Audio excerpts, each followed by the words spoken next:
Greetings, everyone, and welcome to a special birthday episode of our podcast. I interrupt our traditional introduction for a brief message. If you are listening to this on January 20th, today is Ryan's birthday. There are about a million reasons to celebrate Ryan, not the least of all is his love for film. Wrapped up in this episode, you will see the truest expression of what makes him so special. His passion, his dedication, his desire for stories to show us who we are, but more importantly, who we can be. It is his love and gift for telling stories that gave birth to this podcast and enriches the lives of everyone lucky enough to call him son, brother, friend, uncle. I get to call him co-host and husband, and that is a defeating Shute-level victory in my mind. Happy birthday, Ryan. May the next year of film give you plenty to talk about. And here we go. It's all happening! All starts here.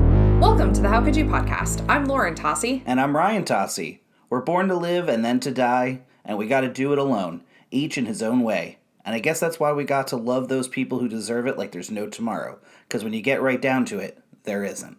So we're going to open at the close. Yes, absolutely, because I think this end quote to this movie pretty much sums up what our main character today is going through. All right, episode over. All right, perfect. Thanks for coming. Appreciate it. Well, welcome everyone. If this is your first time visiting our podcast, thank you so much for listening. We are two people who fell in love at a movie theater and never quite left. We started this podcast to fill in some gaps in our film knowledge, but today is a very, very special episode.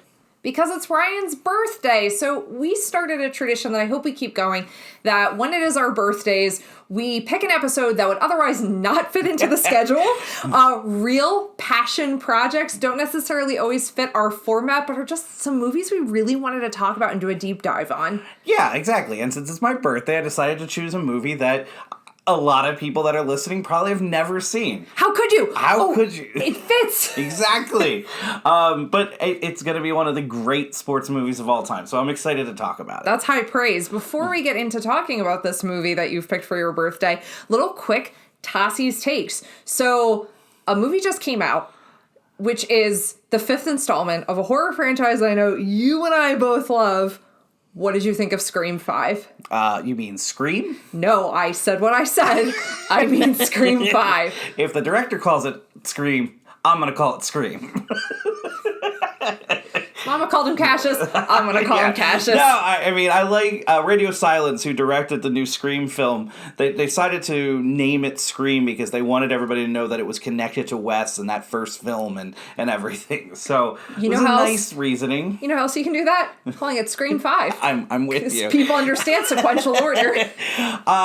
I really, really loved it. I had a great time with it. The worry was, without Wes Craven, is this going to be a Scream movie? And I think it hit all those notes, and I think it felt like a Scream movie. It was a love letter to Wes Craven. It was a love letter to the Scream. The Radio Silence, who directed this movie, did such a great job.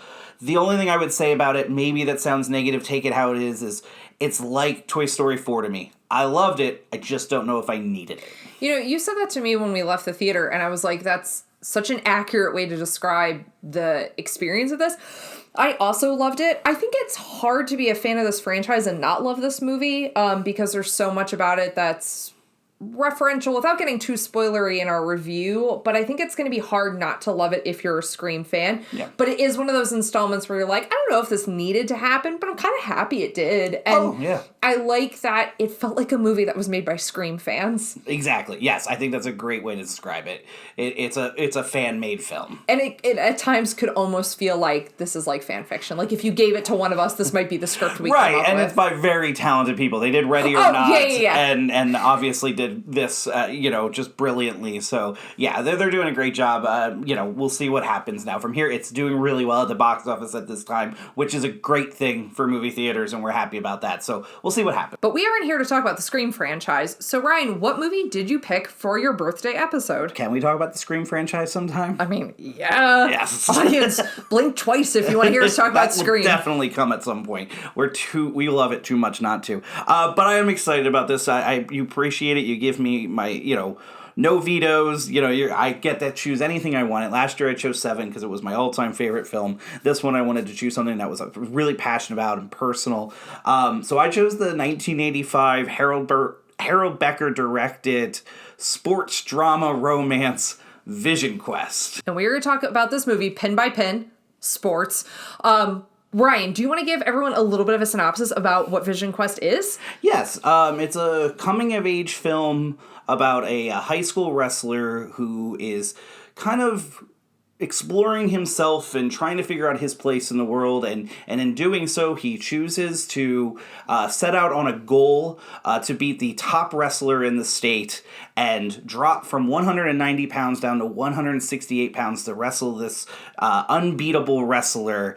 And along the way, he meets a girl, and there's, a kindling there, and it's about him finding himself and his place in the world as we travel with him through this story.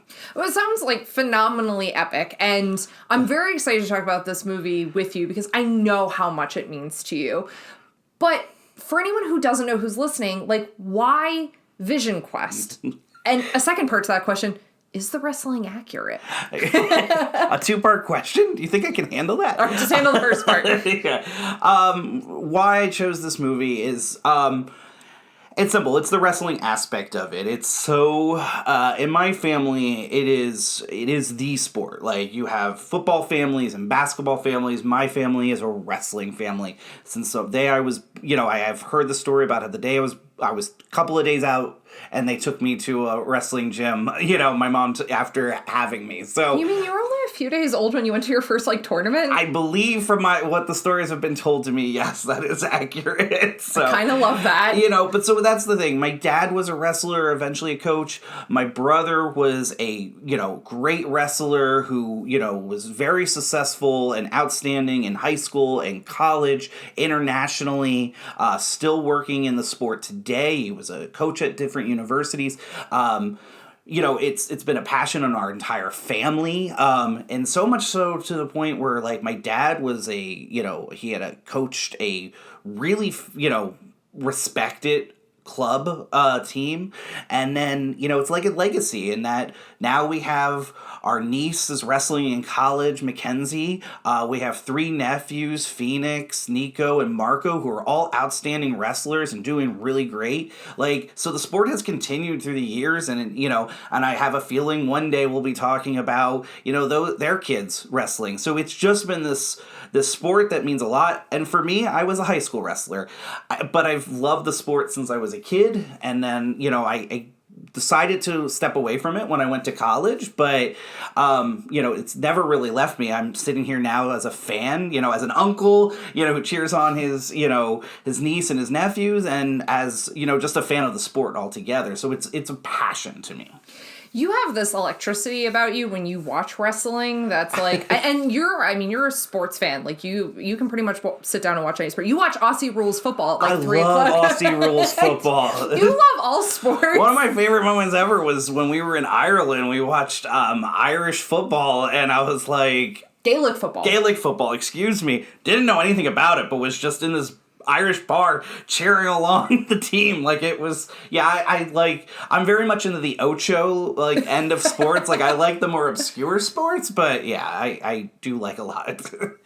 And that's, it's something that, and I'll be very honest, when we first met, I knew not a lick of a thing about wrestling. It existed in the periphery in my high school experience, in that all sports kind of did, of vaguely aware that they exist, but I did speech and debate. So it was not my realm or my world, but...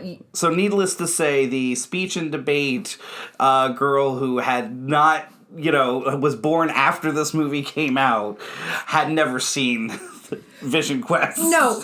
And I'm going to be honest, of all of our how could yous, of all of the films that just over time we've introduced each other to, I don't think I ever felt so much pressure as when we watched this movie the first time.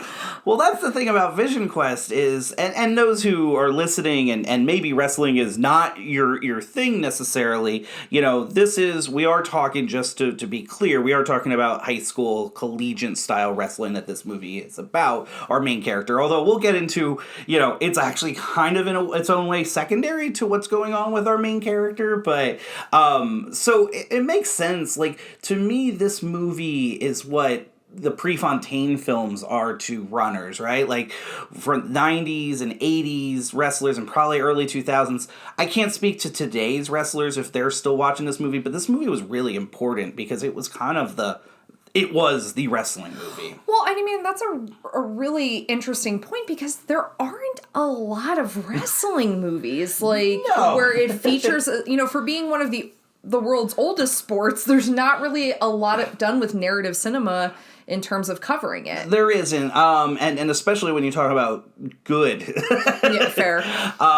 Because we have Legendary with John Cena, which it's a fine enough movie. I don't really have too much against it, but it's certainly not this great film by any means.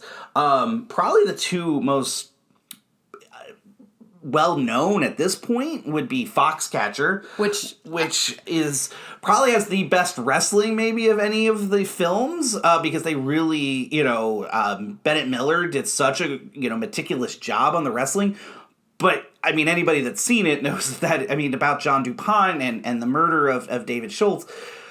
The wrestling, again, it's bleak. It's a bleak movie. It's a tough watch. It's not anything that's going to make you You're not coming out inspired.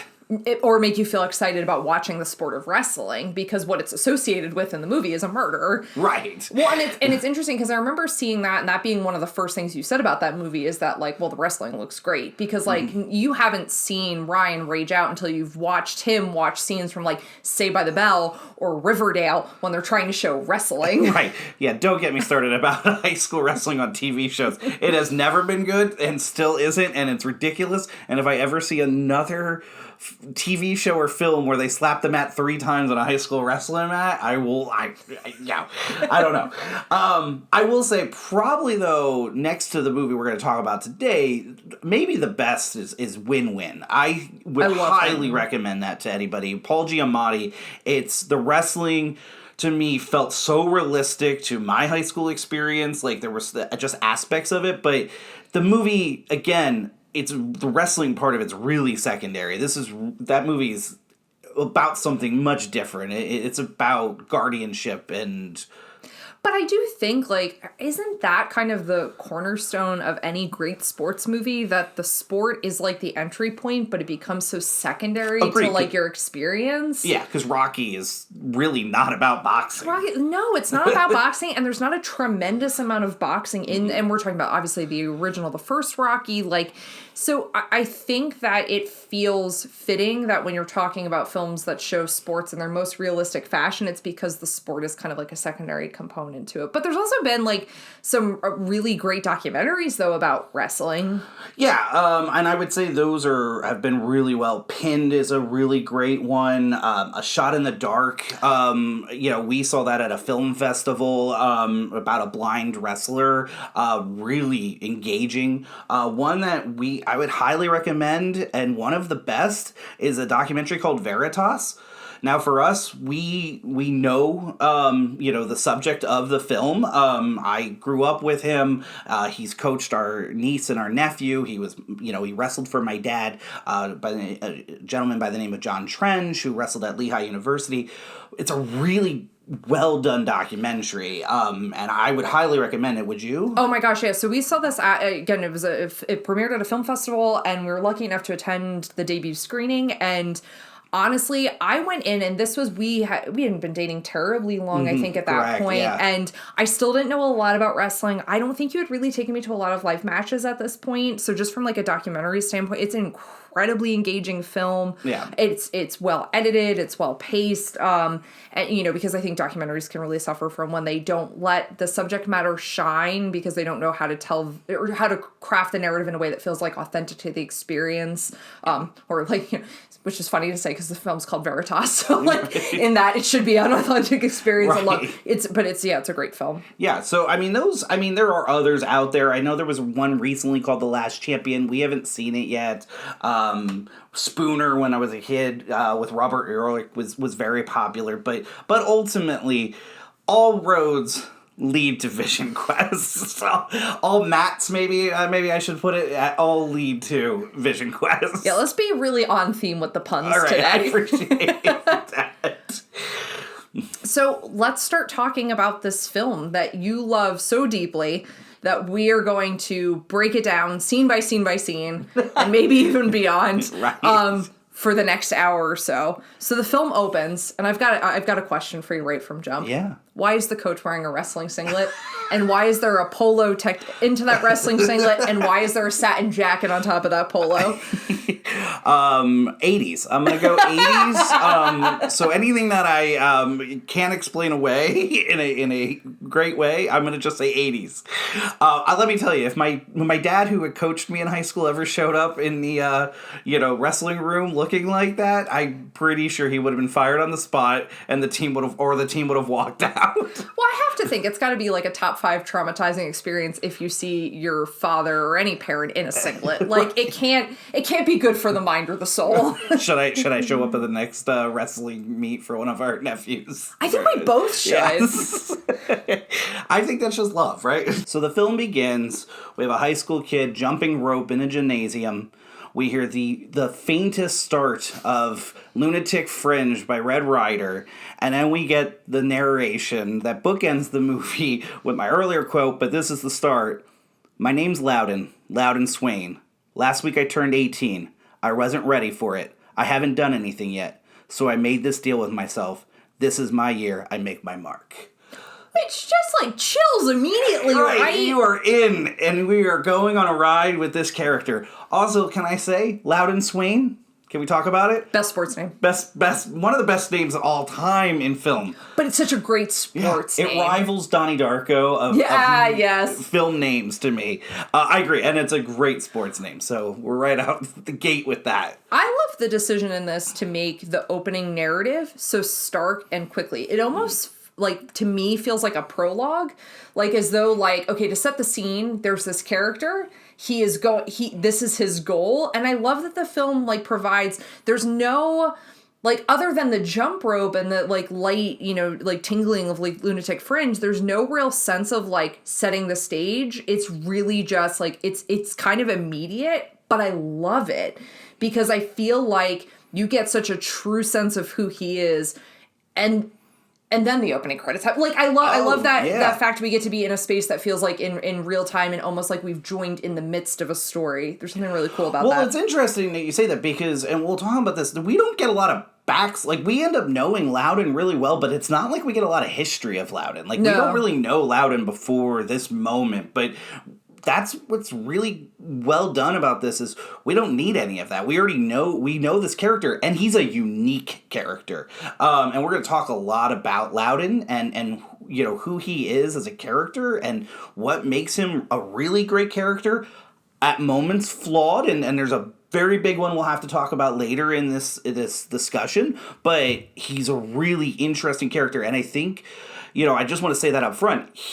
This is why I really wanted to talk about this movie, because I think he separates himself from these other coming-of-age movies or sports movies of this character. It's a unique character we've never seen really at that time or even, since. I think he's just a very unique soul. Well, and I think the specificity of that is there's a way in which when we, and not we, like, I mean, like, kind of the collective global we, like, create stories about this moment in time, like the transition from, like, youth to, like, adulthood or, like, that late adolescence, where we really like to put people in boxes. So if I'm watching an athlete's story, there are certain beats I expect, there are certain self-assuredness, like, markers that I'm kind of looking for. There's a way I know that story is supposed to play out.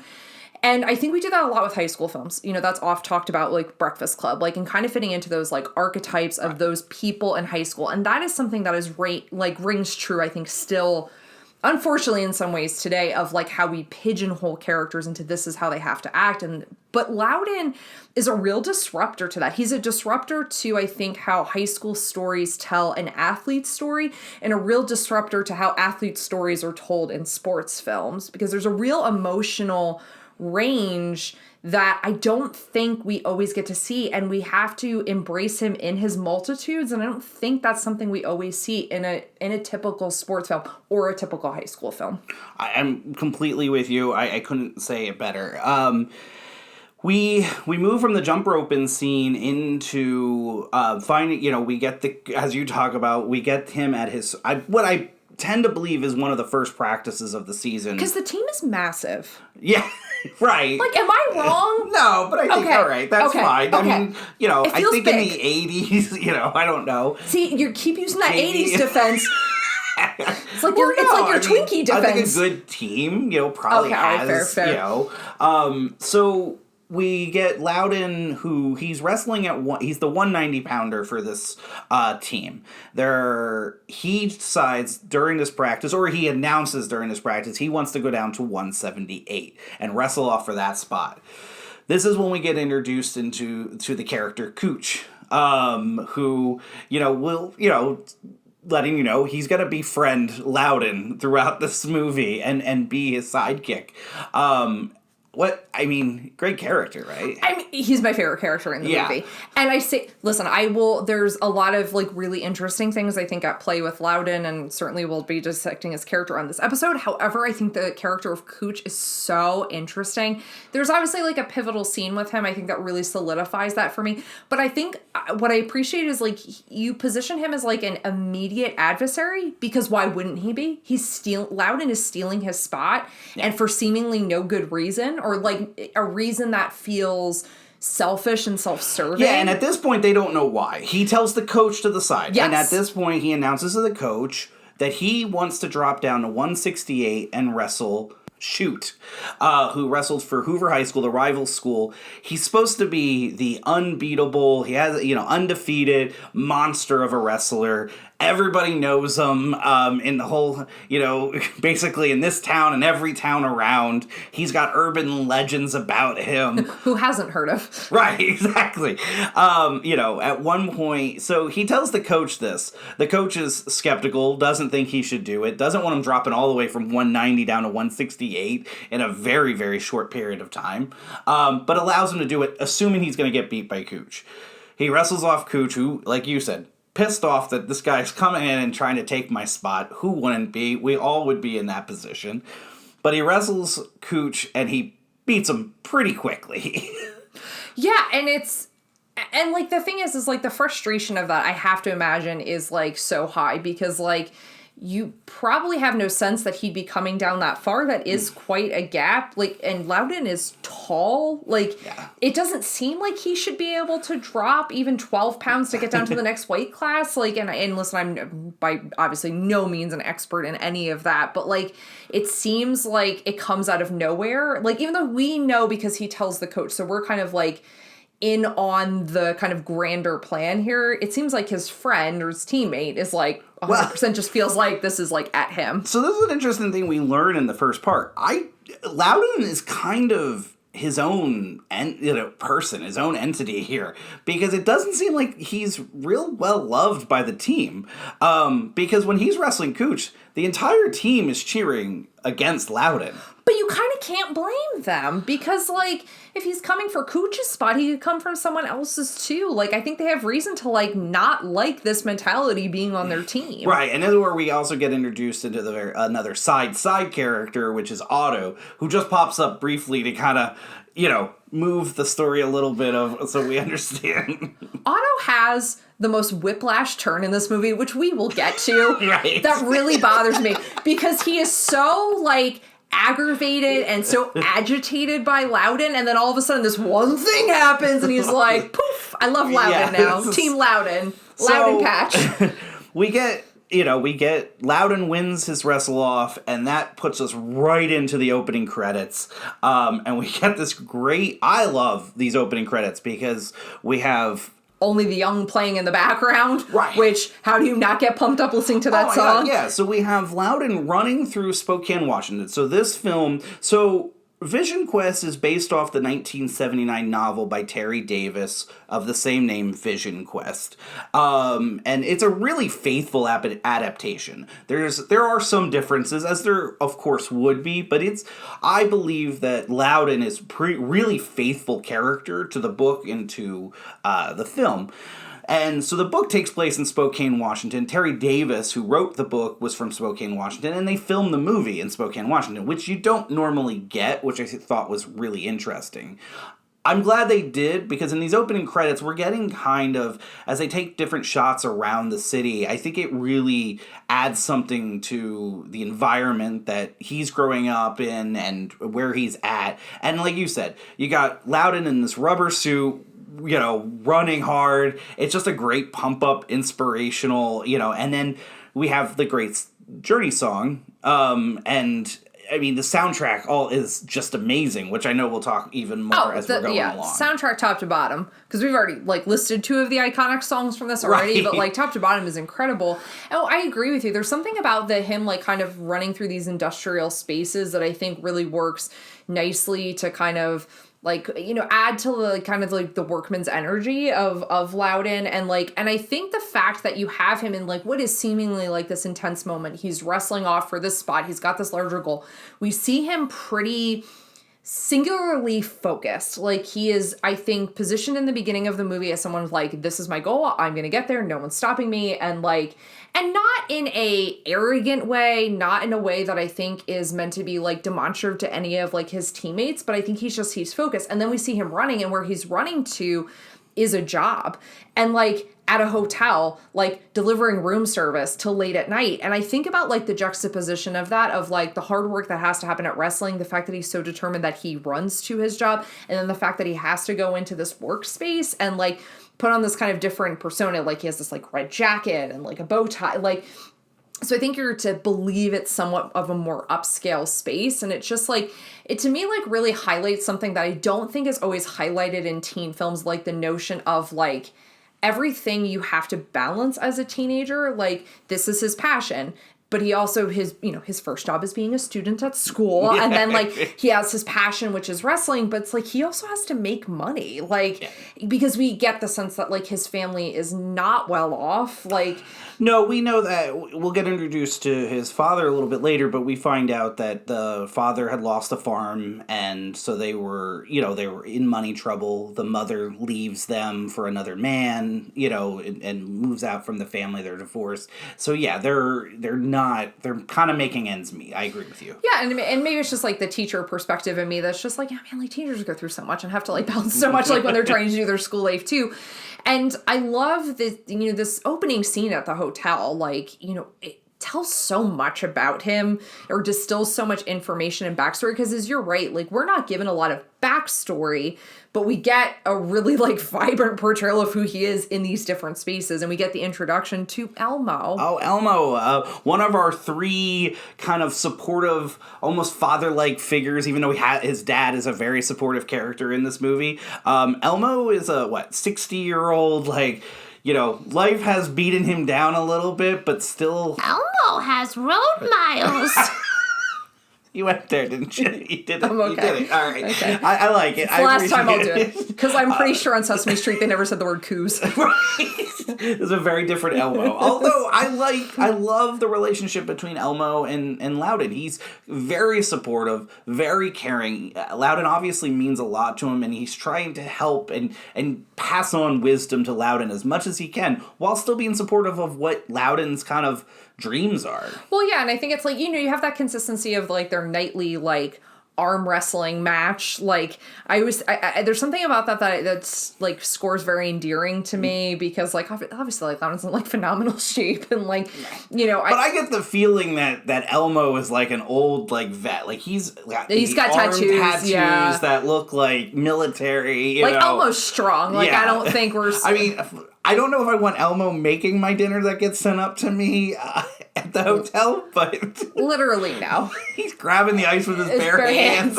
He puts the bun on, and he's smoking over the food the entire time. And it's one of those things you're let me not think about this further, because I'm sure that's actually how it happens, but still. But I like his dynamic with Elmo's, really, there's something nice about it, because I think, Loudon is someone, as you said, because he does have, multiple, father figures, mentors in his life. He is someone who needs, a tremendous amount of support. I think he is someone who straddles that line between being pretty self-assured, but being in that state of needing kind of these figures to help him along, or to care and invest in him. And Elmo's invested. He's one of the first people, I think, in the film to identify you need to take care of your body. You need to eat. You're so right, but I also just want to say, as a former wrestler, let me tell you, it's the worst thing when you're trying to cut weight and people are just trying to give you food, and they're like, no, you can't starve you, and you're like, but no, it is just the worst. Well, yeah, because I imagine, like, you're like, I'm putting my body through this pain on purpose, but you don't need to make me feel bad about it. And then, so we get this transitions into another, like, kind of interesting scene for Louden where, so he goes up to deliver room service to this guy named Kevin, who is, I think he's a sports apparel or sports equipment salesman. Yes. He brings up 2 slices of lemon meringue pie, which I don't know what psychopath orders 2 slices of lemon meringue pie. Like, that was too much. I think maybe the 2 slices was intentional by Kevin with what occurs. Yeah, okay, that actually explains a lot. So, Kevin's doing Tai Chi, and Louden kind of gets intrigued by what he sees as these movements. Yes. He's willing to kind of, like, take in anything, take in any information. If this is going to help, show it to me. Which shows, like, again, like, another marker of his determination. But then, unfortunately, Kevin grabs him, thinking that this is a moment of flirtation and not understanding, like, Louden's purpose in the room at that time. But Louden also has a really interesting reaction to this once he leaves the room. Very different than what you probably got with a lot of characters in the same type of scene in other 80s films, especially. Because let's be honest, like, one of the hardships of rewatching a lot of 80s films is the regressive ways that LGBTQ plus characters are treated or not treated, or how disparaging language is used. But he almost seems like intrigued by the fact that, like, obviously it's, like, not appropriate what Kevin does, because I don't think there's anything about Louden that was necessarily trying to invite that in. Correct. But when Louden leaves, there's almost like this, like, kind of, like, intrigued by the fact that this happened and, like, curious, I think. Well, and I think this is something that's a little subtext in this film, and neither the book nor the film ever explicitly says this. But when you read the book, or even in this film, and we'll talk about some of the reasons why, I do believe that this character is written to be either bisexual or questioning. Now, questioning is probably not a verbiage that they used in 1985, but, we know it as today of he's turning 18, he's understanding his body, his feelings, himself, his sexuality, and I believe this is a first moment that he's, kind of wondering. And it's really interesting because there are moments that are very subtle put into this film for us to assume that he may have went back and had some type of interaction with Kevin. Well, yeah, the red shoes. Yes. So most notably later on when he meets up with Cooch, he's got brand new red wrestling shoes. And what's interesting is the director has Cooch actually turn to him and say, right before they drive off, nice shoes, man. Like, and it's really, like we talked about, Louden is not somebody of means, and all of a sudden he has these brand new red wrestling shoes coming out of the hotel. We also see, he also talks with Elmo later about Kevin and how Kevin had checked out and he misses Kevin. And then I think the other thing is the director, again, keys in on these red shoes towards the end match. And when Louden, most notably to me, which I picked up on this time, is when Louden is working or kind of warming up for the last match against Shute, he's doing the Tai Chi in his movements. Oh my gosh, to the workout. Yes, you're right. So I do. Yeah, and there's a lot of things in the book as well that I believe suggest that. So I don't know if, even Louden understands where his sexuality is at this point, but I do believe that is a subtext here that, he is. And I just, unfortunately, maybe because of the time or whatever, they choose not to be so, overt about it. And have an open conversation about it, because I think... And that might be a lack of knowing or a lack of, unfortunately, like, barrier-breaking films that are going to talk about that openly in a way in which the directors would have known how to necessarily direct that component. It's interesting you saw that, too, because I wrote that down of, like, it seems like Louden's kind of intrigued in the fact that the last thing that Kevin says to him is, like, I have nice wrestling shoes. Yes. And there's even a line later, like, something about, like, you have, like, the things I like best about women and the things I like best about guys. And, like, so there feels like there's this kind of subtext to the film. Yeah, and I'm not even saying that I it doesn't even necessarily mean that he necessarily has a relationship with Kevin, but he certainly interacts with him again, and he's not turned off by any means by Kevin. Yeah, there's something from their interaction earlier. Yeah, there's something kind of interesting that I don't think is like completely like expressed. But then, you know, so from this scene, then we get like, you know, the first of like another motif in the film, which is like Cooch coming and picking him up at the hotel. And I love how much we get with Cooch in this immediate moment of him being like, you think he's there to be mad at Loudon. Like, Loudon has taken his spot, but he so readily admits, oh man, even on my best day, I would have lost to you. Like, Right. Oh yeah. I find that really interesting of a co-competitor teammate, and then additionally, like, the fact that then this like kind of spurns like what's going to mark their friendship, which is Cooch like really appreciating Loudon's talent. I'm with you, and this is also where Loudon explains to Cooch that he's not going to be at that weight class, and this is when he tells him that he's wrestling Shute, and which just also adds to like the mythology of Shute, because like Cooch says like they use a live wire to keep him from fucking the fireplace, like, right. You know, it was just like a really grotesque line, but it's like all of these things but that he delivers it, and it's hilarious. It is, and it's like, but it's all the things that you realize like people like either really believe or are passing along about like how intense Shute is as a person. Yes. Now, and this is a good time to talk about the actors, because Louden Swain's played by a 22-year-old Matthew Modine here, who, you know, has been just a staple in Hollywood, you know, since at least this time, you know, Stranger Things today, but most notably Full Metal Jacket. But I mean, he has just had a great career. And then in Cooch, he's played by Michael Schofingen. I apologize. I know I'm butchering that last name. But really what we know him as is Jake Ryan from 16 Candles. I do believe I understand that character exists. You know Jake Ryan. I know you have not seen the film. I've not seen the film, but I mean, it took me until an adult till I figured out. Like, it was only like a year or two ago that I went, oh my god, they're the same person. Like, I could not believe it. And it's interesting. He was actually a wrestler, like a pretty good wrestler from what I saw. Wrestled internationally and stuff. And then he becomes a model. Ends up doing 16 Candles, does Vision Quest, does a couple of other movies. But then by the 90s, he kind of either his film roles just dried up, he just decided to leave Hollywood. And he decides to go back to Wilkes-Barre, Pennsylvania, and he becomes a carpenter and makes furniture and sells it and just never looked back from there. Just thought it was really interesting that this teen heartthrob, you know, he just kind of was there and just moved on. I kind of want to buy some of his furniture. Right, exactly. It's kind of cool. Yes. So we also then now we get to Loudon meeting our love interest of the movie, which is, you know, Trenton, New Jersey's 21-year-old Carla.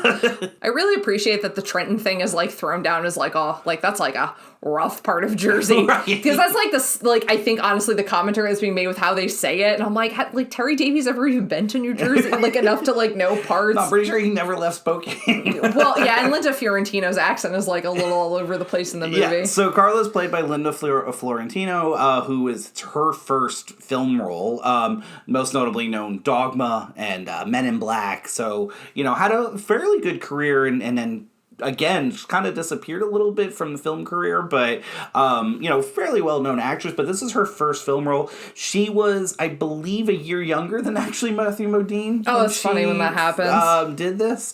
But she plays a 21-year-old to Loudon's 18-year-old. She's a drifter from Trenton, New Jersey, coming across the country so she can be an artist in San Francisco.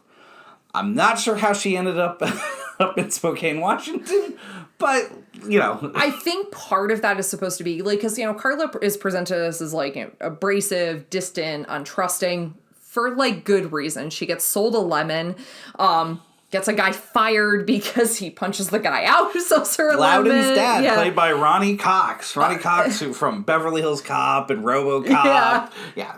Any other cop movies we should know about? But, like, I think what's interesting about that is, like, the fact of, like, geographically where she is. I think what explains that is, like, this is someone who's, like, you know, in pursuit of their dream, but there's a financial component to her dream that, like, you can't get past. Like, she kind of has to take work where she can, go where she can.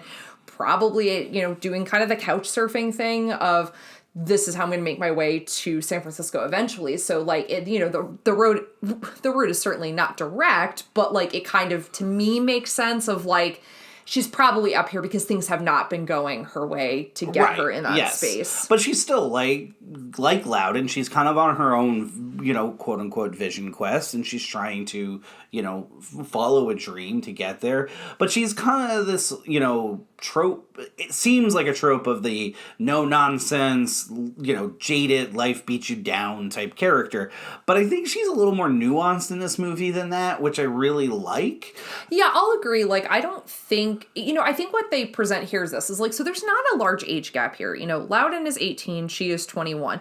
But the difference of this is 3 years of living on your own and trying to make your way across the country. It's going to mature you in a way in which that living at your dad's house at 18 is just not going to. Like, it's not that Louden hasn't had experiences, but her experiences are going to be like, she has to approach and look at the world differently because of those experiences. It also, to me, is like one of the baffling things because I'm like, man, y'all just a trust and trio here.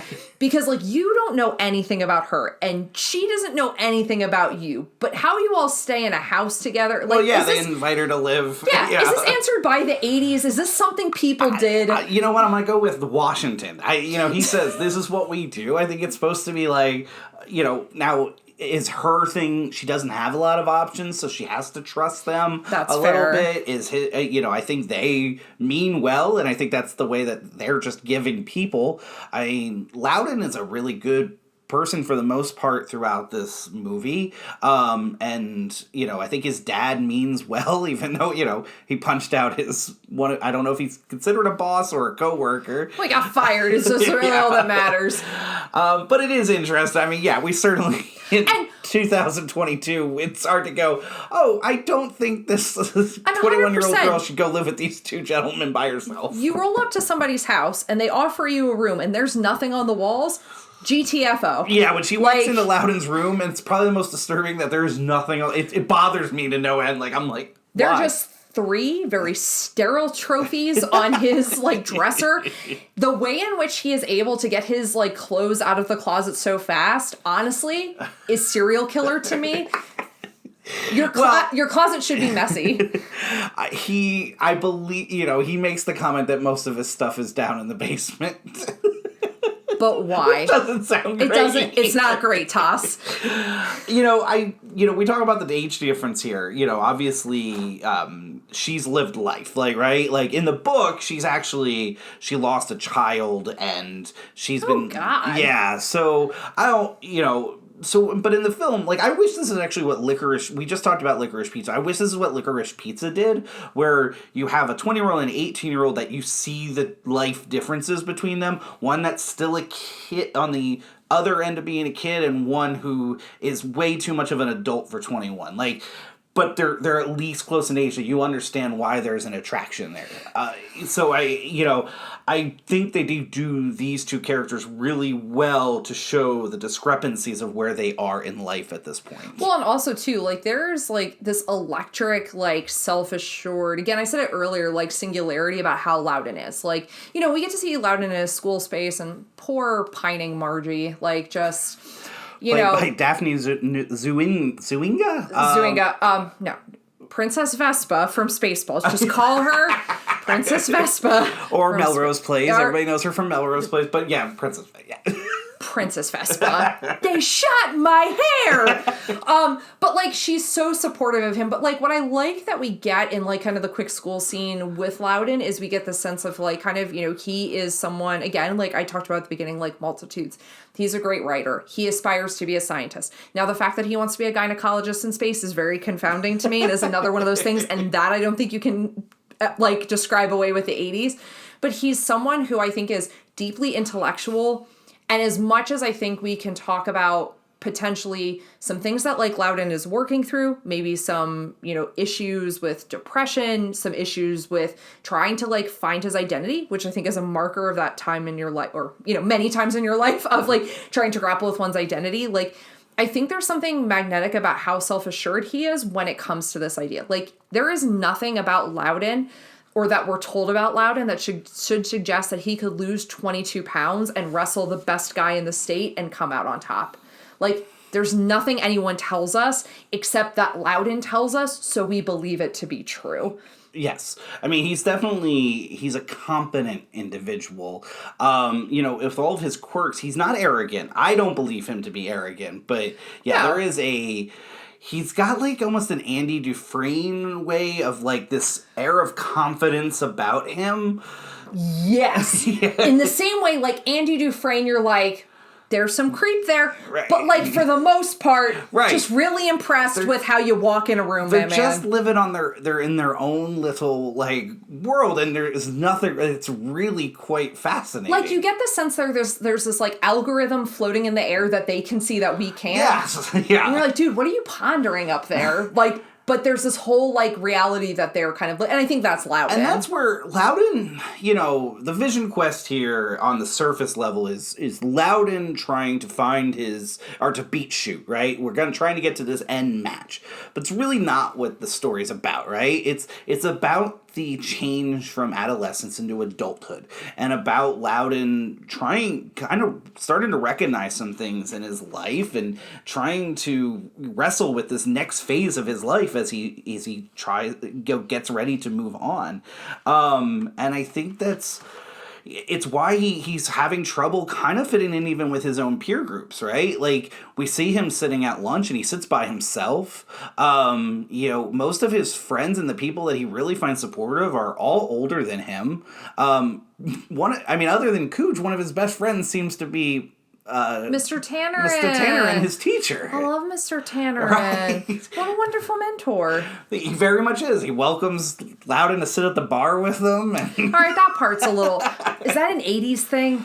I am late 80s Washington. I don't know. Like, I would never do that as an educator, but listen, the fact that he kind of goes on dates with Carla, even though he met Carla through his student, is there's some sketch here. Carla says they never were dating. They were just together as friends. And I do think, again, this is what I am going to blame on the 80s. People looked older, so I'm not really sure how old Tanneran's supposed to actually be. He could be 21 as a teacher. He was played by Harold Sylvester, great character actor back in the day. I think he was an officer and a gentleman who played a big part in.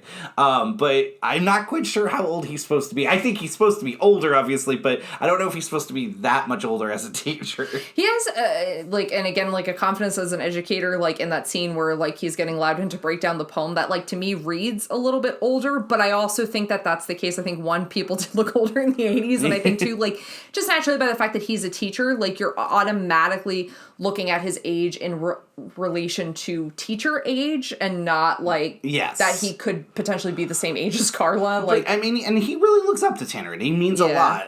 Again, it's another thing that he tells Carla later, that he's essentially infatuated with Tanner. He just thinks the world of him, and he talks so highly of him. And to me, Tanneran plays such an important character in this movie because it's the conversations with him that are the two most eye-opening to this character and what he's going through in this movie. And the one is what you were just talking about. Tanneran reads the poem, and, I'm sure you as a teacher have had this. You read this poem and your class looks like everybody's looking away from you because they don't want to explain, Oh, yeah, don't avoid the eye contact. I hate that. So Tanneran's waiting for somebody, and Loudon, he ends up getting Loudon to talk. And Loudon just doesn't... I think Loudon's sick at the moment, too, as we find out with the next scene. But Loudon ends up talking about this poem, and he starts talking about the girl in the poem and how she starts to realize and the shortness of life, that there was only a finite amount of time that we have in this world, and she's coming to this realization. And Loudon has to kind of explain, is that a good thing or a bad thing? And we get this really interesting thing of understanding what Loudon's going through. He's starting to realize that. He's only turning 18, but he's starting to come to this understanding that we only get so many moments in our life. We only get so many, chances, I think, in so many ways. But he's dealing with, mortality in a way that I don't think is a marker of an 18-year-old. Nor, I think, you think about, the notion of kind of, you're not meant to grapple with your mortality at 18. There's something kind of unnatural about it. And I think the reason that poetry analysis is so important in the classroom, and Mr. Tanneran's, supportive reactions to it, is like, you have like, so Loudon says, like, towards the beginning of the film, when someone like says, like, are you out of your mind? Says, to tell you the truth, I'm kind of worried about that. Yeah. He talks about like already having nightmares. He is someone who I think is really in a kind of a desperate way, like having to, like, there are aspects of him that mentally mature a lot faster than other aspects of him. Like, he doesn't have like a mature necessarily look at relationships. There's, when Carla's like in the bar, he's like, this isn't a place an artist should be. And it's like, God, this is like so phenomenally like immature. Like, where do you think she can only be in a coffee shop because she's an artist? And like Carla has that line of like, I think tonight I'm just a chick. Like, so in so many ways he has such like a child's way of like approaching like how things are supposed to work, but in other ways, like, he's grappling with these like major life things that we only think about when we're restless and cannot sleep and are anxious and scared, like, but he's dealing with them like cognitively on a regular basis, just in like normal poetry analysis.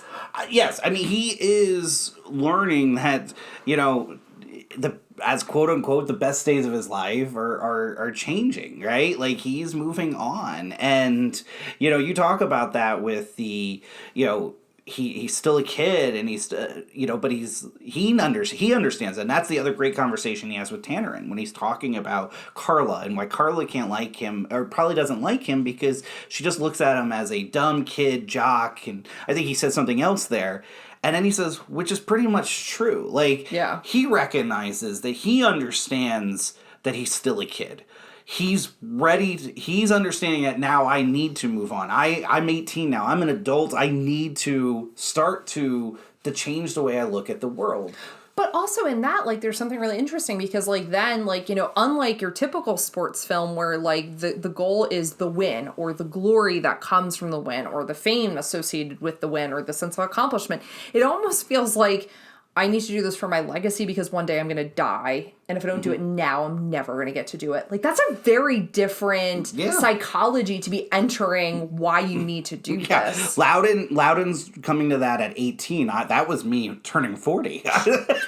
Truth be told, I watched it. So, I mean, I commend him for coming to this. But it's an interesting thing. I mean, I like when he talks to Tanneran again about the poem, when he's just saying, nobody wants to talk about it. Nobody wants to think about it. He goes, I don't want to think about it. But also, if you don't think about it, you think you have enough time, and then you don't. And it's a really complex, interesting place to put this high school character at, who we think is just worried about beating, the best kid in the state. Well, and also too, like, you think about, like, and this, like, really starts to show, like, some of those more vulnerable moments that he has, like, there's a scene with him and, like, Elmo, and it's like one of the nosebleed scenes, and there's this great shot, and you just see the drop of blood hit the counter, and then it goes and it's his nosebleed, and like Elmo's talking to him, and he says, like, I don't know if I can take it much longer. And it's like these like moments of vulnerability where you're like, this kid who is very self-assured and very focused has a lot of doubts, but they feel like weighted with, and maybe because it's the nosebleeds, maybe it's because the intense like body transformation that's happening, but they feel like weighted with like something that reads more than just, I need to get prepared for this athletic competition. Yeah. It's like, it feels life or death. It feels like it has the weight of, he may die if he doesn't do this. Well, and I think this is why so many people who see this film for the first time that doesn't know where it's going, and especially with a 2022 outlook, look at it and think, that something's happening, that Loudon's dying, that these nosebleeds that he's getting he's got cancer or something that's, going to end in this really, negative way. And not that it's just an iron deficiency from him losing weight.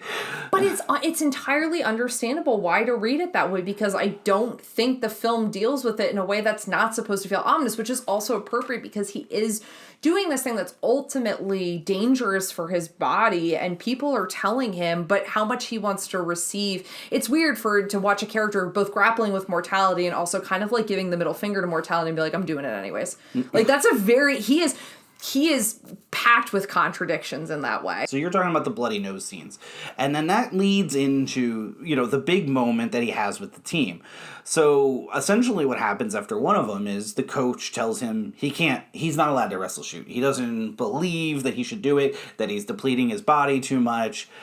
Loudon gets mad. He goes back into the wrestling room after this, and he meets Otto. And Otto's pissed. Otto's yelling at him, telling him he's selfish. And that's when they have this great line that I personally really like, which Otto tells him that he's not doing it for the team, and Loudon gets up and says, I got news for you. Wrestling's not a team sport. Because when you're out there alone, and the guy's quicker and faster and tougher than you, there's not a hell of a lot the team can do for you. And it is so true. Because when you go step on a mat, it is just you and the other guy. And you are in an arena, and you are alone out there.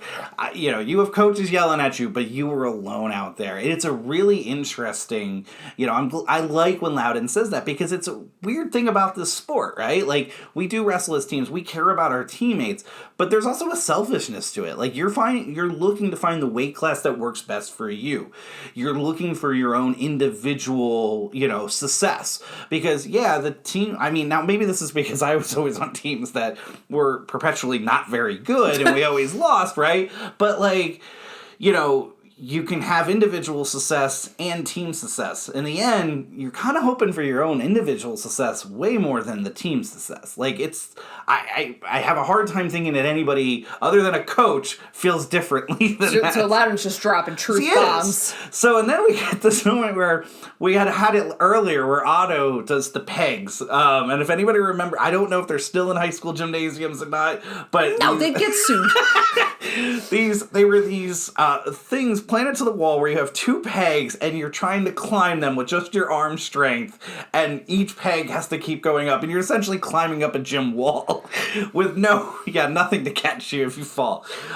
Generally they have a little mat at the bottom or something. Yeah, that's gonna help. So, earlier in the movie, being cheered on by Forrest Whitaker, by the way, who barely has... Bulldozer! Four lines in this movie. He's cheering Otto on, and Otto can't do it. They're all making fun of him. So then we get the song Change in this. Love the song. Love it. So pumped up. And there you go. Loudon goes. And he's going up the pegs. And he's going. And Otto's yelling at him. And then all of a sudden we have what you talked about earlier. It's the change in Otto. Because Otto's like, nah, now mad respect. Which, okay, I kind of respect Otto for going, okay, that's pretty cool. Because honestly, I'm looking at the fellas on the team. I don't really feel like Loudon's the one who can do it. I don't mean to be disparaging towards Loudon, but you're telling me Cooch couldn't do that? You tell me Otto could have done that? Yeah, Otto could have done that. Listen, I don't think I ever could have done it, even at my, best. But Loudon does it. I don't know if that means then he should be able to drop the weight. Like, we get what Otto starts yelling, I can't do that. I can't do that. I know. So all of a sudden wins him the respect. And then the coach is like, okay, right? You can keep bleeding from the nose. I never had an athlete starve on me. Don't be the first. Yeah. What does him climbing the pegs have to do with it? Same guy who tucks a polo into a singlet. That's fair. But I don't care. Still awesome. I still get pumped up, and I'm like, yeah, go Loudon. Yeah, go up the pegs, Loudon. You can do it, Loudon. And then we get, from there, we get to see Shute. Yes. The monster. With the worst haircut and the least intimidating haircut. No, that's not true at all. He's got a badass, tough as nails. Looks intimidating. No. He looks like when you used to get that haircut in the early 2000s where you flip up the front to spike it, but only he didn't spike it. It's just flat. I don't know. I mean, let me tell you what. He's terrifying. This is what I like about the character of Shute in this movie. He's like the shark in Jaws. And I say that because the band, when he comes out to wrestle, plays the Jaws theme. My favorite moment from that, though, is that Loudon's absolute despair in the crowd as he watches him take down that guy. He goes to watch him wrestle. Yeah. But Shute's kind of on the outskirts. Like, he's the villain in this movie, but he's not really, he's intimidated, but he's not evil. He's just a guy that, I think he's up for the challenge. Like, he wants a challenge because he is unbeaten. He wants somebody to challenge him. And we get this cool scene of Loudon going into this big high school, football field, and there we have probably the most iconic scene of the movie, which is Shute walking up the bleachers, holding a big log as he climbs up, and he turns to Louden and he says, "You gonna make the weight?" Louden says, "I hope so." And like a boss, he just goes, "I hope so too," and turns around at the log and walks back down the bleachers. I have several questions. One, is this happening during the school day? Where is his supervision? Take your teacher hat off. 2, where did he get the log? I feel like that's just a legitimate human being question. That's a good question, but you know what? You're the top in the state, maybe in the universe, as Loudon says. They'll find you a log. Okay. 3, when does one decide this is how I'm training? Well, that's a good question. What do you need? I need a log. Why do you need a log? Well, because I want to carry it up and down the stadium. Why? How is that going to help? I don't know, but it'll look cool. It looks intimidating. It does. So that's, Shute. I'm sorry. He's played by Frank Jasper. And Frank Jasper is interesting because he was actually a college wrestler up in Washington. He goes to audition thinking he's just auditioning for a, background character, essentially, and then finds out that he's actually auditioning for a fairly big part. He's never acted before. Allegedly, this is what Frank Jasper has said, it's down to him and another, as he quote puts, a Hollywood guy for this part. And according to him, they have them wrestle off. Which is great. Come on. I love it. And so essentially, he looks the part and that's how he gets it. And what I like about Frank Jasper is he really has embraced this character. He still goes to wrestling tournaments and wrestling events, does autographs, signs stuff. And then I like that he has a website that he sells Shute merchandise that, you can go on and buy. Even just as past December, he was still doing photo ops and stuff. So I like that he embraced it. And I think Modine comes back every so often. Oh, that's cool. And does stuff. I don't know how much compared to Frank Jasper, but yeah. But it's still cool. Yeah, and it's cool that they're still owning this film in that way. Yeah, because, this is really a cult film. It's a cult classic. It's for the wrestling community. I think other people should like it. Because, we talked about this before we recorded it. It's... really comparison to Karate Kid, but I think it's Loudon is a much more, nothing against Daniel LaRusso, who I really like. It's a much more interesting character. Well, I think the thing with Daniel LaRusso, and I think actually him and Louden Swain share this in common. You have 2 sports heroes who, at the heart of it, they show a lot of emotion. There's a lot of pain that is shown and working through and processing that pain. I think the difference is that Daniel LaRusso's is very clear. He is taken out of a hometown that he loves. He very unfortunately gets bullied right from the beginning of his time there, and he's trying to find how does my East Coast vibe fit in this West Coast environment, and how do I kind of find myself? Loudon's, I think, a little bit more complicated than that. He's older than Daniel LaRusso, and also I don't think Karate Kid is positioned as kind of a deep coming of age, dealing with kind of the harder, more adult stuff that comes with coming of age, whereas this obviously without a doubt Vision Quest is. Right. And Vision Quest is kind of born from the Rocky era, right? Because it's the novel's written in 1979 and Rocky is such a hit. You see the progression of 80s sports movies from there. And I think that's where... Because this movie was made in 83, doesn't come out till 85. So probably really trying to capture that Rocky success. People are into watching sports And I do films. think that it's probably a closer relation to Rocky. Oh, yeah, 100%. The correlations there to me are pretty clear. And I can understand, wanting to put out a sports film because these became such wonderful comfort food for people. Who doesn't seeing kind of someone be able to reach that highest of highs, especially if they're positioned as somewhat the underdog, or that there's some circumstances that are in the way. That kind of leads us into now a new segment we're going to have on this show. And we're going to start it here today. And I think it's going to be something that we're going to bring into a lot of our episodes, because I think we've talked about this and we need to address this a lot of times with different films, especially the older films that we end up talking about.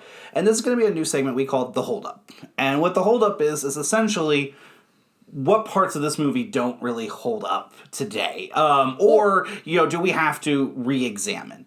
And this movie... unfortunately has a scene in it that really is hard, and it really gives a negative spot to the Louden character, who we've been, waxing poetically about this entire episode, and now we have to get to this one scene that's put in this movie that's really hurts this character and the character's growth, and rooting for this character after. And hold up is an appropriate term, because I think it can also be what could hold you up from watching this movie or rooting for this character further. Exactly. And essentially what happens here is that Louden and Carla get into an argument, which is born of a lot of her trying to care about him and take care of him, and him being frustrated with her seeing him in this little kind of childlike state, or the state of someone that needs to be taken care of. I also think there's a lot of things packed in there with clearly the relationship he has with his mother. He doesn't want to be mothered, and he doesn't want someone to see him that way. And in an argument, Louden uses what he perceives as Carla's sexual promiscuity against her, and attacks her. He pushes her down onto a bed. He makes a rude remark about who she may or may not have been sleeping with. She pushes him off, and then, and yells at him. What makes this scene really challenging is that you have this assault, and there is no follow-up in the film that explains a few things. One, I think we get a sense of Loudon's regret, but I don't think it's fully fleshed out. I think we understand that Carla forgives him, but we don't see the process of what that looks like. And unfortunately, in 80s films and 90s films and films of the 2000s and of the 2010s, unfortunately, how male directors handle these scenes is that it happens and there's a moving on, and there's really no fleshing out or meditation on what has just occurred. I think this of a lot of 80s films which use date rape as a punchline. Yes. In many 80s comedies. I think this film, by giving Carla the moment to really take him to task and to explain to him how wrong it is what he just did, and said that, part of being a man is respecting what a woman wants, and trying to teach him something about masculinity that clearly has not been taught to him. And look, this is still a problem even in today's curriculums of talking about consent. How do we have conversations about assault and consent in ways in which we are educating and creating safe spaces for questions? And I think this is an expression of that. I think where the film kind of blunders this is by not having follow-up. I think that would have made this something more interesting. It does create this harshness of the character. I think the explanation here is someone who clearly does, although surrounded by male role models, not male role models that are teaching him about sexuality and consent. You have a strong history in Hollywood cinema. You take this back to Gone with the Wind, which is regressive for 1,000 different reasons. Rhett Butler slaps Scarlett O'Hara, and then they're desperately in love. There's this way in which that we code quote unquote hard to get, or quote unquote aggression and violence and sexuality that I think can be drastically damaging. And I think you see this expressed here with Loudon. He has this moment of anger and believes himself justified in controlling her body, and whatever that was supposed to be, whether or not the intention here is for it that he was going to sexually assault her, whether the intention was for him to be violent with her, either way, what he does is wrong. And I think it wasn't in the book, so I'm really baffled as to why this was included. Yeah, I mean, I think, trying to do mental gymnastics to try to explain it away is the best you get is that he's just trying to almost scare her and make a point, but but like you said, we don't sit with this situation long enough to know what Loudon's intention were, and even at that, there's no explanation that's going to be good enough to dismiss what he did.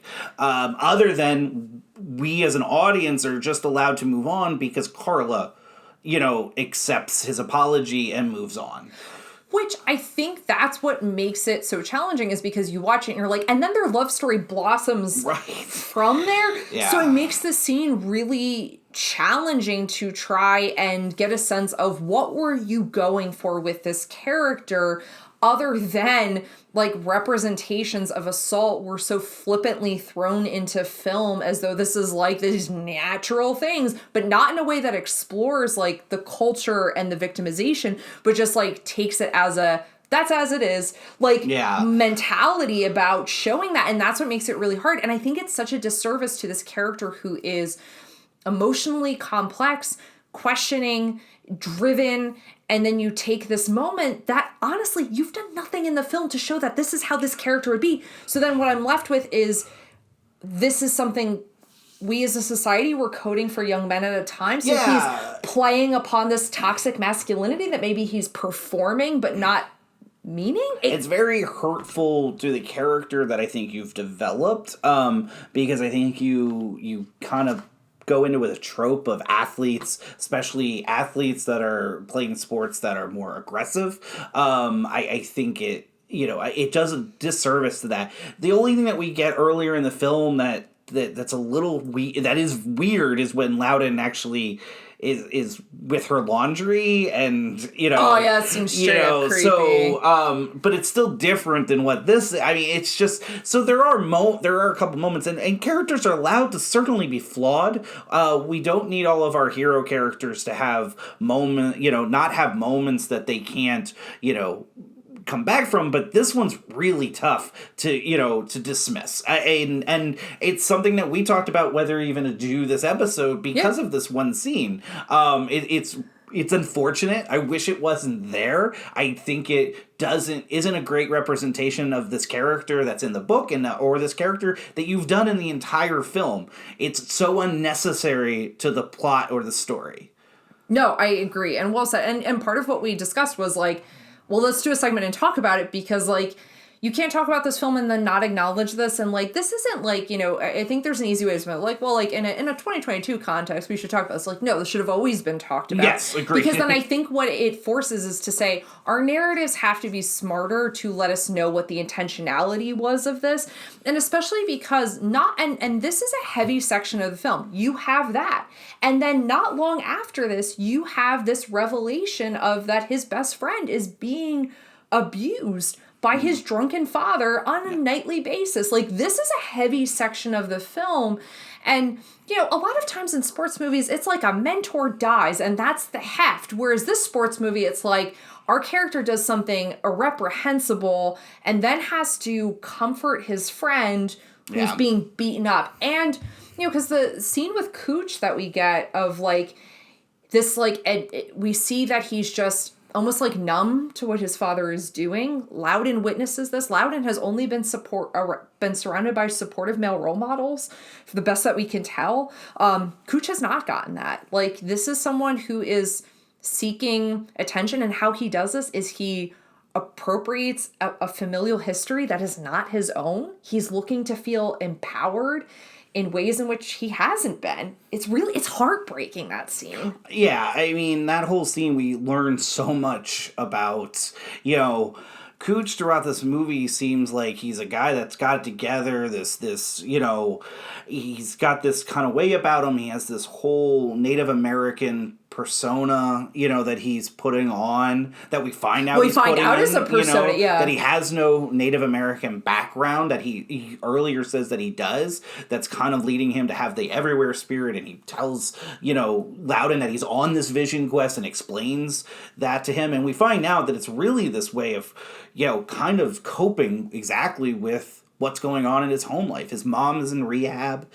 His dad's abusive drunk. And he knows that the next year he's going to the Navy. And the Navy is such a, amazing place to go, but that Cooch is going there out of desperation, out of no other choices. Like, he's got no other options. It's not a place that he's going necessarily because, it's a sense of duty or that he wants to. It's that he has nowhere else to go. Yeah, it feels like an escape hatch. Yeah. And you understand it because, like, if you have this person who's like, learned about Native American culture and feels like this is something I have to take on, and we can talk about like the appropriateness of him like appropriating certain aspects of this, but like certainly what we see is a young man who is searching and trying to find, and you worry that he's going to get assimilated into this other life that's like not his own either. And like in the sadness in this is like, do we ever get to really see Cooch like have his like his identity, like his moment of fruition, because we just get to see, unfortunately, a really vulnerable moment of pain. Well, and I think he takes, I think that's why he's attached so much on the Loudon and what Loudon's doing.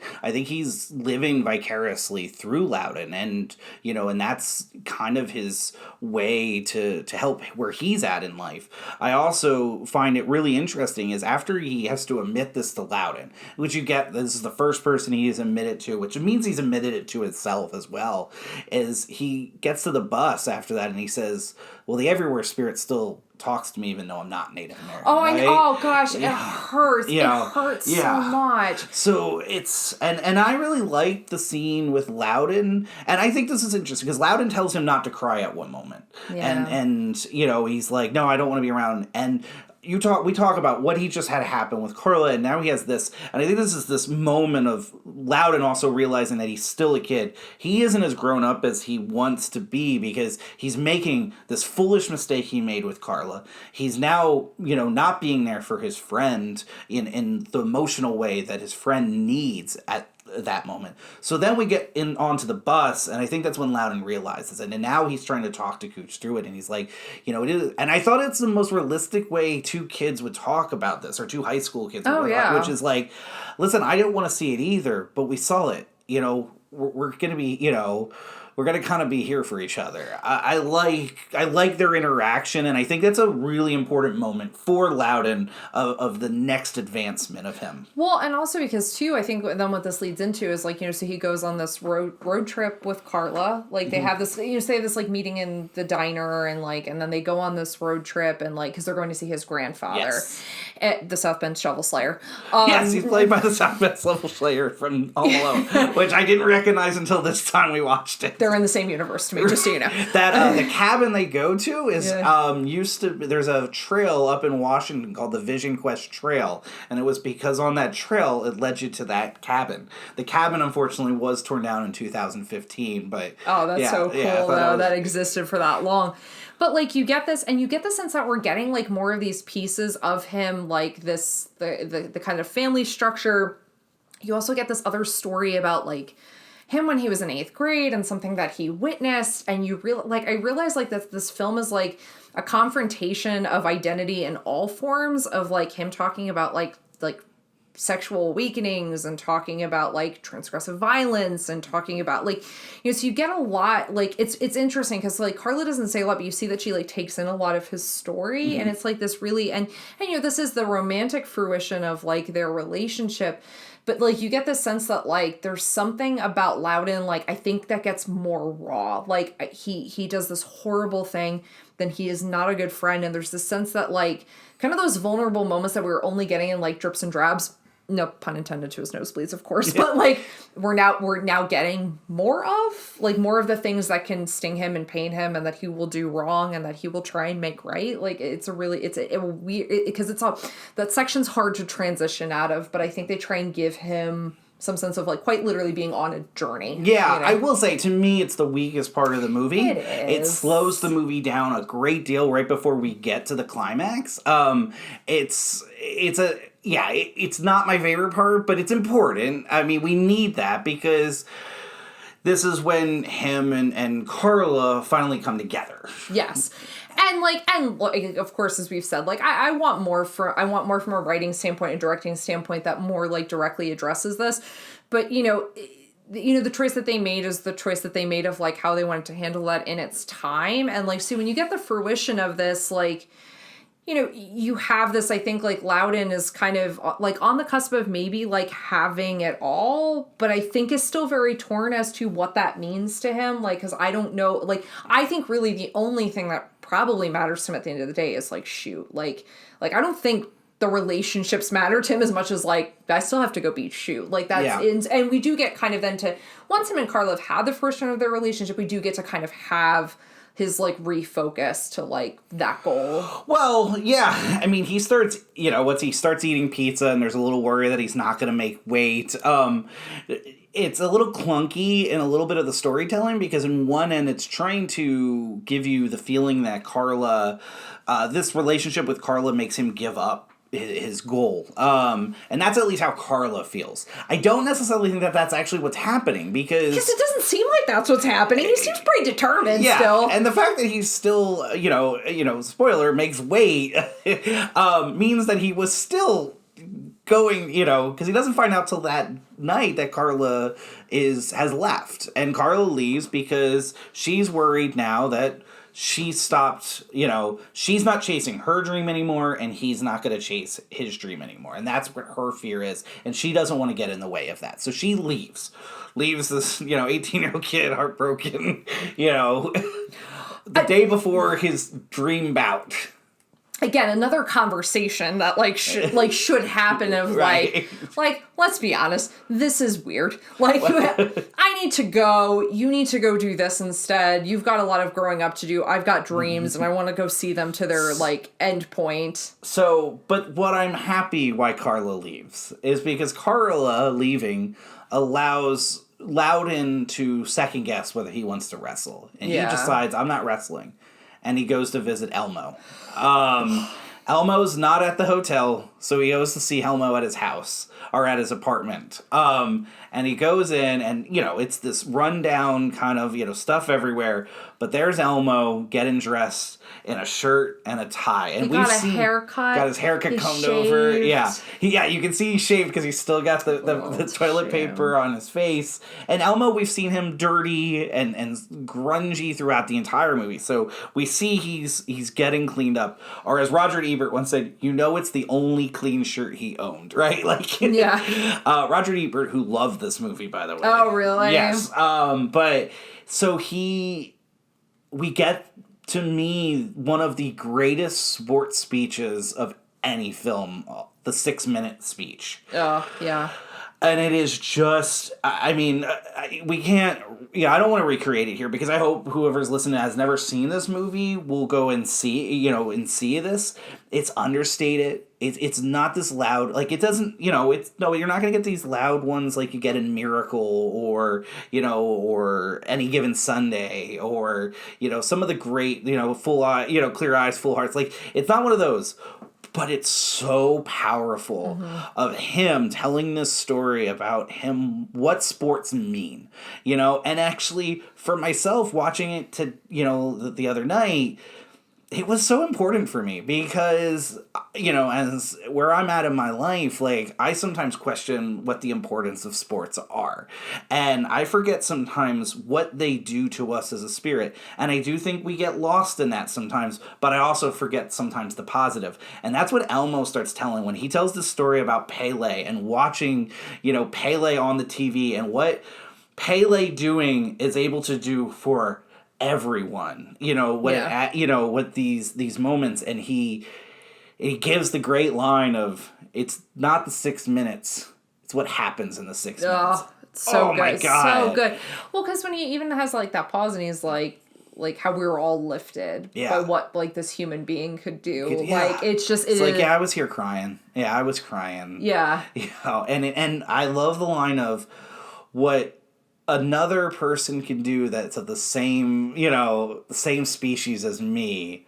It's beautiful. And you don't expect it from this character. I didn't. I should have probably, but, and I love Modine in this scene. Oh, because he's crying. Because he barely says anything. Yeah. But Modine is just the look and you, everything is crashing into him. And he realized that this guy who is giving up pay, who that means a lot to him. Oh yeah. Who's cleaning himself up, is just wants to be there to support and love Louden because he's seen him work so damn hard, and he doesn't care whether Louden wins or loses that match. He wants Louden to win, but it doesn't matter to him. It's just about being there, being in that moment, and what he's worked for to be able to step on that mat. And Louden recognizing that in Elmo, oh my God, he just gets you emotional. It's just beautiful. If you've never seen this movie, watch this movie just to get to that scene. I promise you, it is one of the best sports speeches you're ever going to get into a movie. And it motivates Louden to show up for the match. And this is where the big difference is. That speech I don't believe is in the book, but to me it's so telling because the movie and the book where they differ is Loudon. The book ends with Loudon stepping on the mat. We never know what the mat doesn't. He doesn't talk about the match. Oh, seriously? Yeah, we don't get the match. I don't think any film distributor would ever have let that happen, especially not in the mid-'80s. No. But to me, it's where it should end, because it's about the quest, the journey. It's not necessarily about what happens at that match. It doesn't matter whether he wins or loses. We all want Loudon to win, but it doesn't matter whether he wins. It was because he had a goal to set out to step on that mat with him. And that's, he accomplished it. And we get that with the great, the weighing in scene where you don't think, the tense weighing in scene where we don't know whether he's going to show up or not. And then he comes in at the last second. And that's when we find out, Shute's first name is Brian. Nah, it's just Shute. Yeah. Also, does he get confused if they're yelling his name or something instructive? Right. Shoot. Two. Stalling. Did I score? Am I supposed to shoot? Are you cheering my name? Yeah, and I love that scene because, you see, how much the team has rallied around him in that way. And then you get, the final time we get to hear Lunatic Fringe. Well, we get Carla coming back. Oh, yeah, I forgot about that. You don't like that? I like that. No, I'm going to tell you why I like that. Yeah. Because to me, I think it gives the finality that you need with that character of, we're not supposed to be together. Yeah, they're not going to... We shared something, but I need to go, and you need to go. As I've gotten older, I'll admit, as a kid, I didn't realize... they're not going to end up together. I didn't realize that's what's happening in that scene until I had seen it a little bit older. I mean, I saw this movie when I was, a kid. So, it was just interesting. And I like that. I like that they come back. And because I love the line that Loudon's hey, Carla, I would do it all again. Yeah. And she said, so would I. And I just love that moment of them of, no, we had this moment together. It's important. It's always going to be important. Yeah. A lot happens. But we're both going different ways, and we need to go different ways because that's where our, sparks are going. Yeah, and I think also the fruition of this for him was what happens next. That is, the story he needed. Was finally stepping on that mat. So you do get, you get him warming up. You get Lunatic Fringe, which is... For, the fourth time, I think? Yeah. But the most important. It's most important. But the thing is, I actually love the motif of that because it gives us something to anticipate that intensity. So then when it plays at that final time, you're like, okay, Lunatic Fringe is on. Yeah. Things are about to go down. Let me tell you, again, I can't speak to wrestlers today, but I can tell you that every kid, at least when I was in high school, when you jump roped, you were hearing Lunatic Fringe in your head and thinking you were Louden Swain, because no movie, I think, makes jump roping look more badass than this movie. Yeah, I used to do it when I double dutched too, but But yeah, at least you get, and I love that, he just kind of, bursts on the mat, the fact that he, stays in the weight, where, it's just that's not... putting his singlet on as he goes on the mat. Dude, act like you've been here, what's happening? But, there is, something, there's, an intensity to it, and you get the sense that, everyone's kind of wanted to, you get Margie just cheering. I love Margie. Margie's a great character. Margie's great. Margie because I like to think that Margie and Loudon end up together. Because she left his article about the clitoris. Yes. She read it to her mom. She read it to her mom. And I'm like, oh, Margie, too far. Yeah. I'm going to be honest. In high school, I think I had big Margie energy. Yes, you did. I think... so we get the big wrestling scene here. This is our major wrestling moment. Now, this film did have, a high school, Cash Stone, who was the wrestling coordinator. He was a real accomplished wrestler. He was a longtime high school wrestling coach in Washington by Meade High School. So he was the wrestling coordinator. I think he does a great job. The wrestling, to me, in this movie is really excellent. There are definitely things we can nitpick about. We've talked about that earlier. But I think the match is really well done. There are some scoring problems, But don't you think that could be an editing issue? I absolutely think it's an editing issue. Because I have to think, like, in the editing bay, they're not having the wrestling coordinator sitting next to the editor going, if you cut this shot, they're not going to understand how that point happened. So anybody that's a wrestler understands that they say that there's no takedown, but then they put them into a top-bottom position, which doesn't make any sense, and then as soon as the whistle blows, they say it's 2. Doesn't make any sense. Again, that sounds like an audio editing issue to me. Yes. There's also a phantom point, because at one point the score going into the last 27 seconds is 13-9, but if you watch it, it should have been 12-9. So I don't know where this phantom 13th point came. Also, there's moments where the scoreboard never seems to change, where, so there are some interesting things like that. But overall, the wrestling is pretty good. I have no issue with it. I like it. I think it's one of the better ones that we see, and I think really keeps you in the movie. Well, and honestly, his fall, like, because the pace of it is incredible, and then, like, his fall, like, when he takes down and pins Shute, like, I love how slowed down that action is. Like, I think that's so important. You need to see the intensity of the sweat, the pulled muscles, like, the strain of this, like, you don't know if his nose is gonna bleed again, like, you don't know what's gonna happen, like, there is so much anticipation and tension, and I think built into this, even if you know nothing about the sport, because, like, honestly, the first time you showed me this movie, I didn't know anything about wrestling. I wouldn't even claim to know anything about wrestling now, although I've watched a lot more of it since. You're good. You got it. And I love watching wrestling. Like, it is incredible to see, to think about, like, Elmo's, like, these incredible see what people can do with their bodies. Like, it is truly, like, it is a sport that it requires a lot of sacrifice, like all sports, but, like, there's a real, like, a discomfort to watching people's necks bend that way. But what I love about this scene is, like, how slowed down it gets, because you get to feel kind of the kind of electricity in the crowd, and this finally happening for Louden in this moment. Yeah, I mentioned before about how the book ends, and from a storytelling standpoint, I think that is a sharper ending. However, from an inspiring standpoint, we need the ending that we get here, and yes! I love it. I love Louden, the moment of Louden's hand getting raised, which is the greatest feeling in the world as an athlete. I'm just gonna let you know. Is it nice?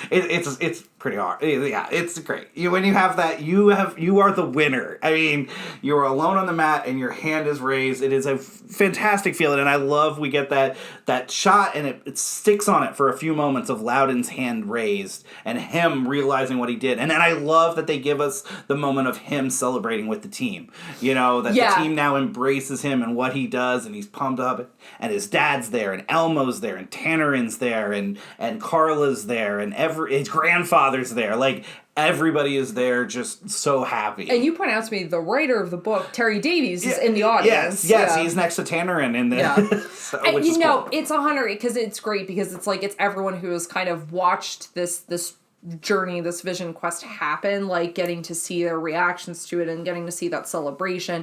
Only the Young starts playing again, which I have to ask, like, is this one of the greatest sports soundtracks of all time? One of the greatest soundtracks, period, all time. But yes, definitely We haven't even talked about Madonna.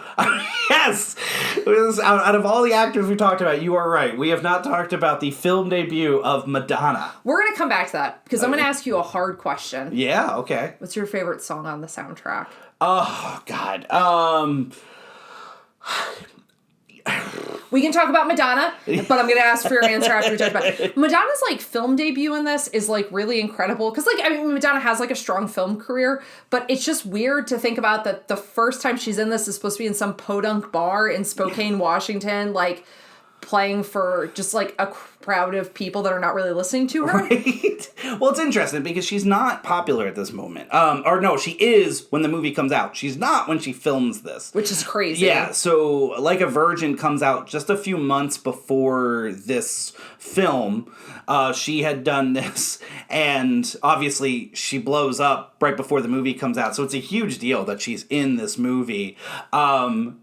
Notably, they didn't want her, people didn't want the soundtrack coming out because she had 2 songs on the soundtrack, so she didn't want herself essentially competing against herself. Oh, jeez. She's so popular in other countries, the movie gets renamed to Crazy for You. So there are movie posters out there for this movie that are Crazy for You, which, I love. There are people that don't like name Vision Quest. I personally love it. I mean, what's your opinion on it? Oh my gosh, of course I love the name. Yeah, Matthew Modine says it sounds like a science fiction movie. I have no idea what he's talking about. He's channeling a little bit Loudon with that. Yeah, not sure. No, it sounds like exactly what it is. Right. A Vision Quest. Yes. I mean, and now obviously, personally, my dad's boat was named Vision Quest, so obviously a very important name. I feel like it'd be weird if you're like, I hate the title. Right. It should be called Lunatic Fringe, which honestly would feel more on pace with some parts in the movie. You're not kidding. So your question about, I mean, it is. I mean, you have so many, Don Henley, Dio, Sammy Hagar, Foreigner. Like, I mean, it's a... Pick a favorite, Toss. I'm going to go with Change. I think it's Change. There's just Only the Young is just behind it, but I think I'm going to go with Change. But then I want to say Lunatic Fringe because I get these feelings of being in high school working out. Like, yeah. But if you asking me, I have to give you one. Yes. I'm going to go with Change. All right. All right. Yes. Do you have one? Yeah, mine's Change. I was hoping you were going to say Change. Sorry. Because it always, like, whenever, like, it plays the movie, I always find myself, like, tapping and singing along to it. But there's something, I will say, very conditioned in me about Only the Young. Like, that it immediately, like, there's, like, this, like, swell of emotion anytime I hear it. Which, like, a lot of times is just in the context of, like, watching I changed my answer. It's Only the Young. That's the problem. I think between Lunatic Fringe, Only the Young, and Change, it's really hard because they all, I think, not only conjure things for this film, but are also just great songs. But, like, the weird thing is like, crazy, like, Madonna's Crazy for You is one of my favorite Madonna songs. Really? Like, yeah, so, like, I love that song. So, like, it's really challenging. I remember I got really mad. I don't remember what show it was. There was a trivia show on TV one time, and I'm watching, and the question was how many movies had Madonna been in? And I got so mad because Vision Quest was not on. It was a moops. And it was a moops. I was so mad yelling at the TV. So for all the reasons we listed, this movie is incredibly iconic. And I know you'll probably cringe at this next question. So should it get a remake, a sequel, or a reboot? And what does it look like to you? You know what? I know you say cringe. I'm not cringe. I actually have a really, like, I feel very passionately about this one. I'm going to say this. I'm going to give you my answer here, and it's going to be 100% true answer, I promise you, and maybe you'll understand why I say that, but I want to say right off the bat, if they remade this movie, I'm totally fine with it. I think they should remake this movie. I have no problem with them remaking this movie. I think it's time I want another good wrestling movie, and if we have to reboot an old one, I'm fine with that. You know, it's got to have a great soundtrack and everything, but that's not the movie I want to see. I want to see a requel. Okay. And this is 100% true. And I'm curious if you know, I want to make a sequel, and the sequel I want is called Swain. And what I want to do, I want Tom Holland starring, and I want him to be the son of Louden Swain. Okay, you're gonna have to show me the napkin. I promise you! And I know you know this because you mentioned it the other day. Let me finish and then I'll let you explain to the audience of why I'm preferencing everything this way. So, yes, so this is what I think should happen. And I swear to you, I wrote this down and everything. So, I think it should be called Swain. I think it should be Tom Holland. I'm using Tom Holland, but, you know, somebody of that ilk. But I think he would be really great at this. And get Matthew Modine back to play Louden Swain as his dad. And I want to see, you know, we'll get, Ben Schwartz as, like, a teacher in the school. Bill Hader is going to be the wrestling coach. No, all seriousness. I want to see, because anybody and this happens in a lot of sports, but especially in wrestling, there is such a following of a legacy, and there's so much in the sport that people talk about the past and everything, and trying to live in the shadows of the people that came before you. And I think this sport, you know, the name that you have is really follows you, and that can be a really, you know, gift, and it could be a curse depending on, you know, the situation. And I think this is a really I think we could have this really interesting character. It's essentially going to be the same story, but just, you know, essentially have Loudon's son, who hasn't been this wrestler that's lived up to this name, but then his senior year, he he knows the story of his dad, and he decides that's what he's going to do. He's going to make the mark that his dad once made, and he's going to find the best wrestler in the state, and he is going to aim, to beat him. Okay, so, and you guys can't see my shit-eating grin as, like, he's going through this entire thing. So Terry Davies is writing a book right now called Son of Swain, which is about Louden Swain's son wrestling. Like, I read it. I just read the article. Because I just read the article, research. like a week ago that this was coming. I swear to you, I wrote all of this down. So proud of myself. Thinking I had this great pitch for this movie. And then all of a sudden I'm reading this really interesting, and probably the same article you did, Terry Davis article. Is it Davies or Davis? It's Davis. I keep saying Davies because no, that's okay. I just wanted to make this really interesting article which talks about how he sees all these people that in the wrestling community reaches out to him and say, thank you for what you did for wrestling, because you legitimized wrestling. You made it this.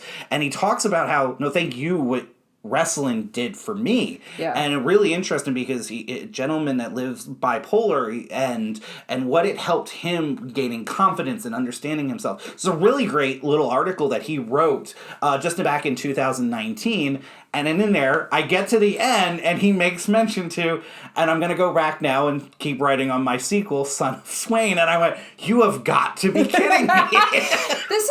This is so perfect. I read that exact same article because I was like, because I had been thinking about the fact, like, I was like, I think there are mental health issues here at play with Louden, and like to read about his like struggles with bipolar disorder and like and him learning and understanding him about himself, and like how wrestling helped him to like as a coping aspect of his life. So it's really interesting that you say that, and the legacy thing is like very real. The amount of people that have come up to me and go, Tocci, wait, like Talon Wrestling Club Tocci? Right. And it's like a very real thing, like that, like names in the wrestling community seem to kind of like they follow with you. It's a cool thing. It's a cool thing about the community in a lot of ways. Yeah, absolutely. And I don't want to sound like I'm being negative. I think it's a thing that can be beautiful and a thing that can be very, like, at times daunting. But I think it's an interesting, it's a really prevalent in this sport, and that's why I think it would really work for this type of movie. And so I'm excited for his book, obviously. So great. We're getting a sequel. We don't even have to have this conversation. Right. Tom Holland's probably going to be a little too old to play Loudon by the time a movie gets made, but he would be the same age as Matthew Modine if we were to, obviously, by the time we probably make it, no, but he's the same age as Matthew Modine now. Yeah. So when that sequel comes out, you can expect a 5-hour episode from this podcast all about the new movie. I have enjoyed this so much. I know how much this movie means to you. I know the passion that you've have for it, have for wrestling. It was fun getting to watch it the other night in like preparation for this, just like the special gleam in your eye that you have for this. And it was something so incredibly special you shared with your dad, with your brother, with our nieces and nephews. It's just such a wonderful thing. And to get to hear you talk about it has been really, really fun. So, and I think the perfect birthday episode. So happy birthday. Thank you very much. I thank you very much for letting me do this.